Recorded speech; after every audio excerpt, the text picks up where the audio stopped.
L'hiver touche à sa fin, le printemps pointe le bout de son nez, donc on peut pas résister à l'idée d'aller bricoler dehors. On a sorti le tracteur parce que j'ai récupéré des vieilles traverses sur le bon coin qu'on a pu ramener. On va stocker ça dans la prairie parce que l'idée c'est pouvoir refaire des éléments paysagers ou bien même une clôture pour les chèvres. Alors rien que mieux que le petit tracteur pour nous aider parce qu'elle pèse presque 80 kg chacune.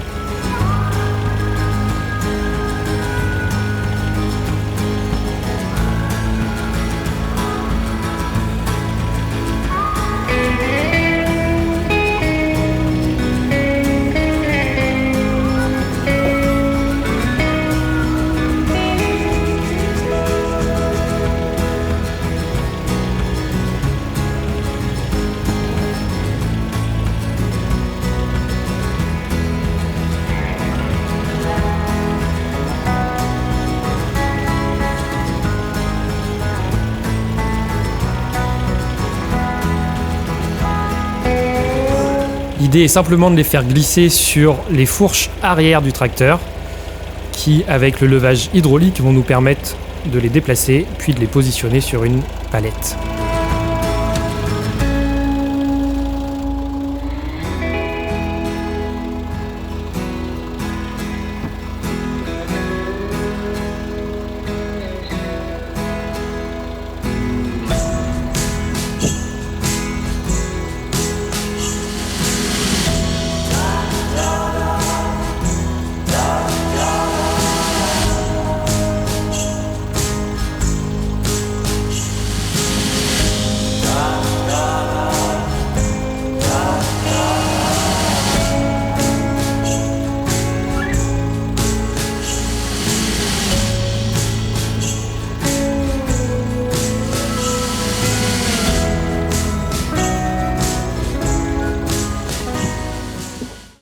Bah ça normalement c'est pour faire les toiles d'araignée en hauteur. Idéalement il faudrait le garder, ça m'éviterait de monter, mais il faut le nettoyer, faut mettre un chiffon autour, de monter sur un escabeau à chaque fois qu'on aura à nettoyer les corniches et tout ça à la maison. Mais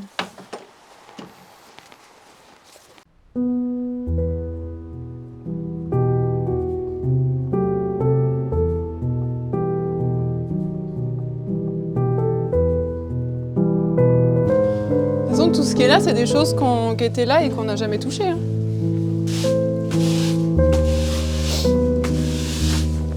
Celles-là, elles sont très très belles. Je pense qu'il faudra qu'on les mette dans... Ah oui, t'as raison. Elles ont un loquet comme ça. C'est un peu comme la porte de... Un peu comme la double porte. Un de nos plus gros problèmes en ce moment, c'est qu'on n'a pas de cave à la maison. On a des grandes dépendances, mais qui sont remplies de bazar. Oh, putain, mais c'est quoi ça ? Et donc, on a pas mal de choses à stocker, alors on déblaye les dépendances, les espaces, les uns après les autres. Y'a quoi dedans ? Je pense rien, ça m'a l'air bien léché. Je sais même pas voir où ça s'ouvre, là.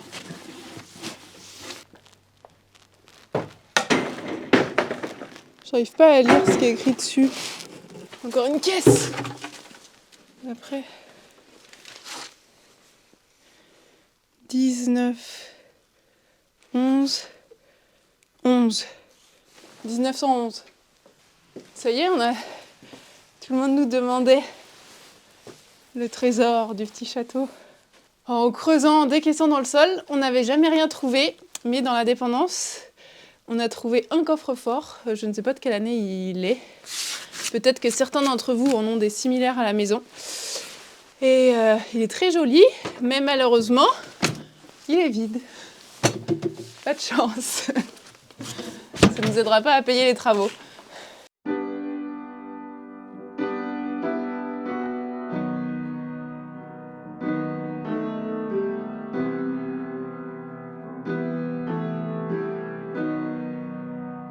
On enchaîne les allers-retours, on charge la remorque. Au gré de petites trouvailles. Ah, c'est une chaussure! Je trouve que c'est une chaussure qui date du 18e. Hein. Cicatif de Paris. Très énergique et fait sécher à dose égale en moitié moins de temps que les autres cicatifs. Rats, souris et cafards.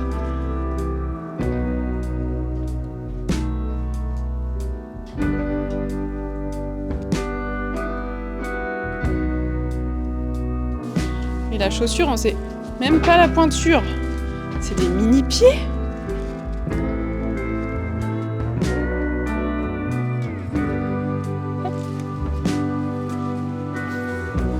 Et ça, c'était aussi brillant pour carrosserie. Il devait avoir une belle petite voiture ici, à l'intérieur.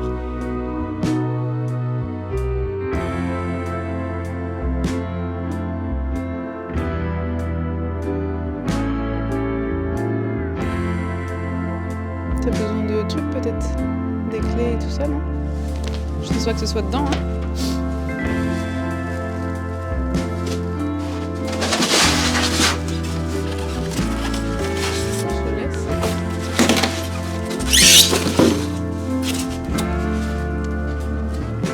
Bon, eh bien, on a débarrassé ce petit bout-là de dépendance qu'on n'avait pas touché depuis l'achat de la maison, puisque c'était pas une priorité, mais là, en fin de compte, on est en train de faire notre petit atelier bois ici.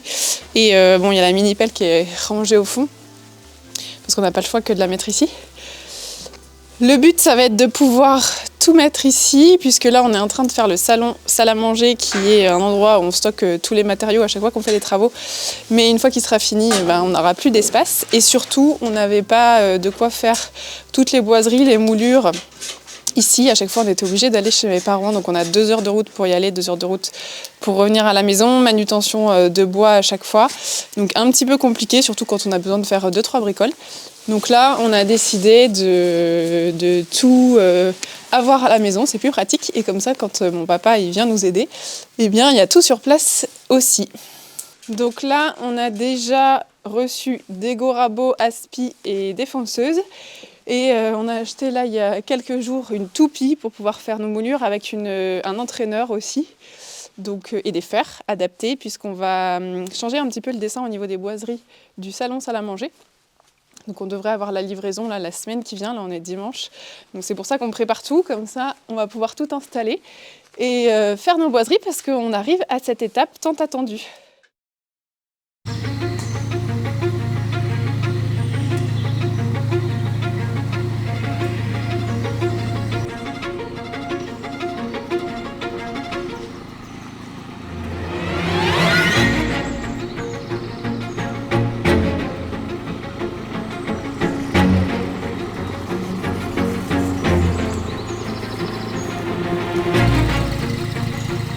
Alors oui, vous l'avez deviné, encore un nouveau joujou. On vous en parle pas trop, on vous fera certainement une vidéo dédiée. Mais là, on n'avait pas le choix que de le sortir, car on a besoin de faire tout propre. Une petite partie du jardin pour y accueillir quelque chose qu'on va vous montrer juste après. T'es propre. Est-ce que t'es propre?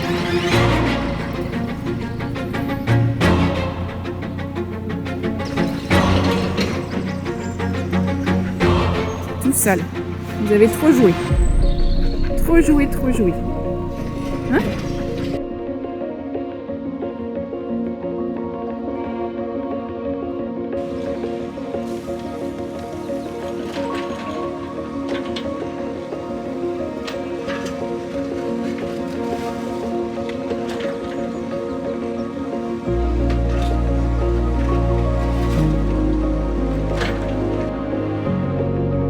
Cette plateforme se trouve juste derrière le petit muret qu'on a fait cet été autour du portail, pour retenir justement un petit peu la terre, mais j'avais oublié de remettre de la terre. Donc on a dû redécaisser la future allée pour récupérer un petit peu de terre végétale toute fraîche qu'on va venir réétaler pour aplanir tout ça.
Alors vous l'avez vu, on court à droite, à gauche au chantier, on est à l'intérieur, à l'extérieur, on gère les urgences, il faut qu'on avance le salon actuellement. Et c'est donc l'occasion pour moi de vous présenter aujourd'hui le partenaire de cette vidéo qui va nous faire gagner pas mal de temps sur les entretiens extérieurs, c'est le Mova Lidax Ultra. Je l'ai installé juste ici finalement, le long du mur, sous cette petite lumière, je trouvais que ça allait très très bien. Et l'installation est hyper facile, ça m'a pris à peine quelques minutes. Il a fallu monter la base, tirer une alimentation, j'avais une boîte de dérivation ici, c'était assez facile, et juste connecter le robot. Une fois qu'il est connecté, on va pouvoir faire sa configuration de manière très simple parce que ce robot a l'avantage de ne pas avoir besoin de fil périmétrique ni de système GPS de triangulation d'antenne. C'est-à-dire qu'une fois qu'il est installé, on a juste à faire le mapping et il peut commencer à travailler tout ça grâce à l'intelligence artificielle et son capteur LiDAR qu'il a sur le dessus.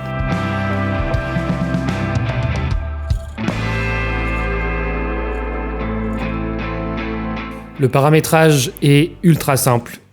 On prend le téléphone en mode joystick et on guide le robot pour faire tout simplement le tour du terrain. Une fois que la boucle est finie, il va enregistrer tout simplement en tant que nouvelle carte et nouvelle zone de tonte le tour qu'on vient de faire.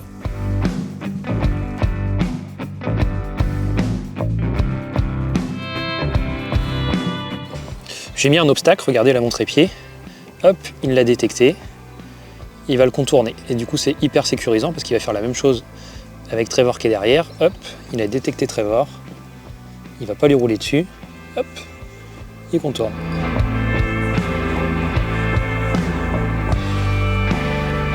Je sais pas si on va bien voir en vidéo, mais c'est hyper propre parce qu'il fait des lignes bien droites. Et encore une fois, tout ça sans antenne, sans fil paramétrique, juste avec son capteur et l'intelligence artificielle.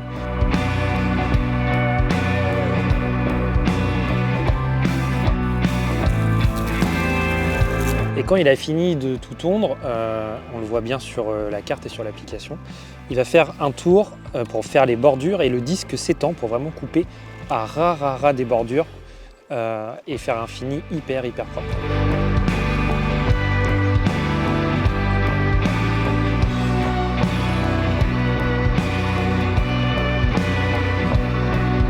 Bon, on est hyper content parce que ça va nous dégager du temps. Cette parcelle-là, il va l'entretenir tout seul en toute autonomie. Il ne s'est jamais bloqué pour le moment. Parce qu'on avait un autre robot un peu plus ancien où il se bloquait sur la moindre racine, le moindre trou. Là, il va comprendre, il va analyser et il va s'en sortir. Il est très silencieux, donc même le dimanche, même la nuit, peu importe quand on veut, c'est vraiment pas une nuisance. Et la coupe est super propre. Très heureux d'avoir ce petit Mova.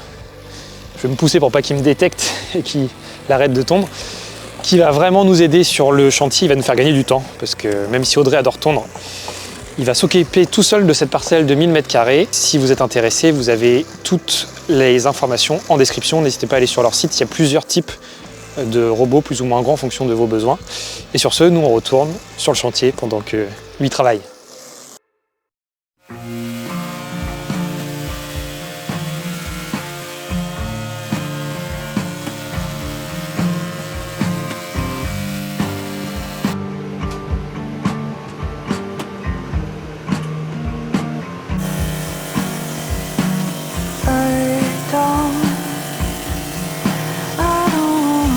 Ça y est, le matériel pour le bois est enfin reçu. On a pu se faire notre petit atelier. Le papa d'Audrey nous avait préparé des bois qu'on a dû finir de raboter pour les mettre à la bonne hauteur et largeur pour les boiseries qu'on souhaite faire. On commence donc par la simèse, une très jolie simèse en bec de corbin. C'est un fer qu'on a mis beaucoup de temps à trouver et on est très content du rendu.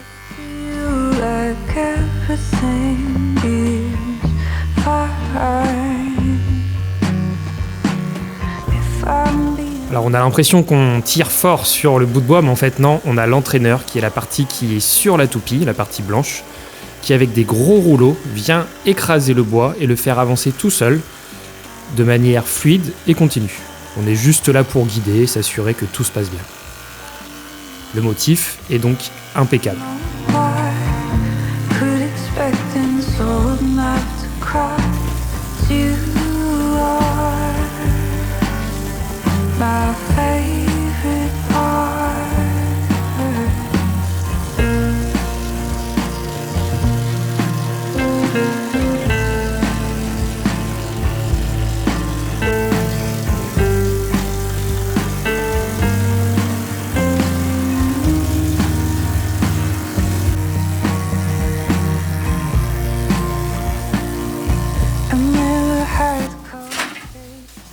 choisir si on prend les régences ou les...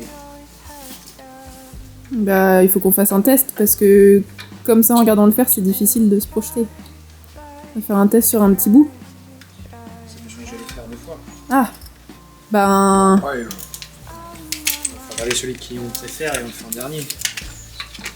Je change de 3 fois. You could have if I'm being honest from the realm of Le plus long dans tout ça, c'est les réglages. Ajuster la hauteur, la profondeur, choisir les fers. On prend beaucoup de temps à faire ça, mais une fois que c'est réglé, si jamais il n'y a pas d'erreur, comme ici, c'est un drôle de motif. On avait tout simplement mis un fer d'un côté et son fer opposé de l'autre côté, ce qui fait une drôle de forme. Mais bon, normalement, une fois que tout est réglé de manière correcte et sans erreur, après, il n'y a plus qu'à enchaîner les baguettes les unes après les autres, et les motifs se dessinent tout simplement.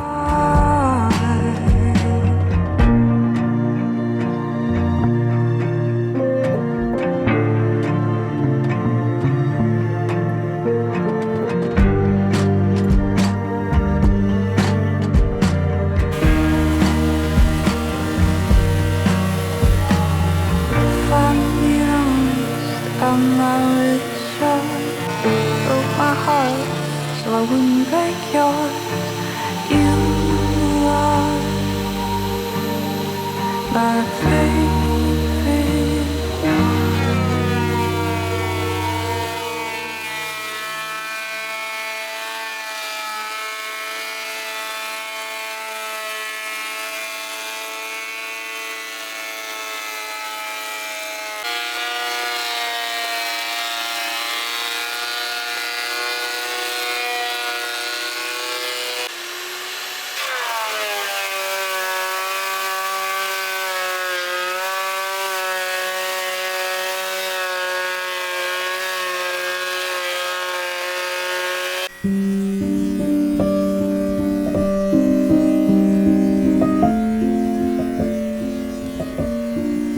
On poursuit avec les moulures qui viendront dans nos grands cadres de boiserie du salon salle à manger. Alors on est très content parce qu'on a passé littéralement des heures et des heures à regarder sur internet, sur Pinterest, quels étaient les motifs qui étaient faits dans les châteaux de notre époque, à analyser, à trouver des similitudes, et on a finalement trouvé ce motif qui revenait assez souvent, mais une fois que le motif était trouvé, il fallait trouver le fer qui était capable de le réaliser. Et à force de chercher, on a réussi à trouver. On est très content parce que c'est exactement la forme, le dessin qu'on souhaitait. Et on est venu en fait reproduire tout simplement le même modèle de boiserie qu'il y avait à l'époque au Petit Château.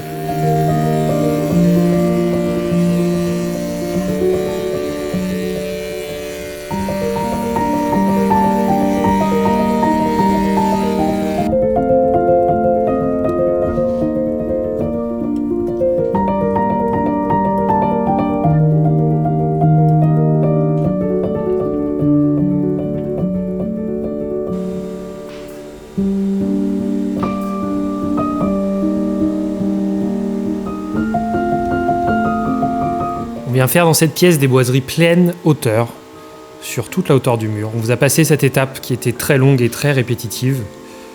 On vous montrera le rendu final bien évidemment, mais c'était assez compliqué de faire des coupes précises, d'ajuster, d'être dans la poussière, dans le bazar, donc on n'a pas beaucoup filmé.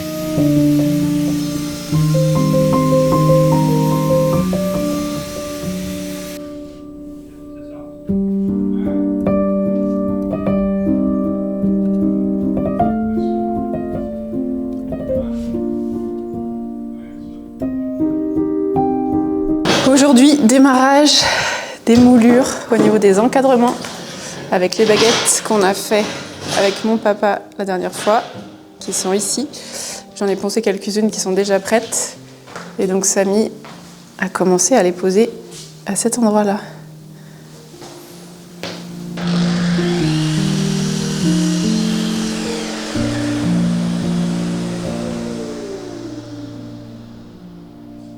Il faut couper et ajuster à chaque fois pour que ça rentre bien dans le cadre et qu'on ait des jointures assez précises pour éviter d'avoir à faire des joints Et là, on a nos cimaises qu'on a faites aussi et franchement, on les trouve trop jolies.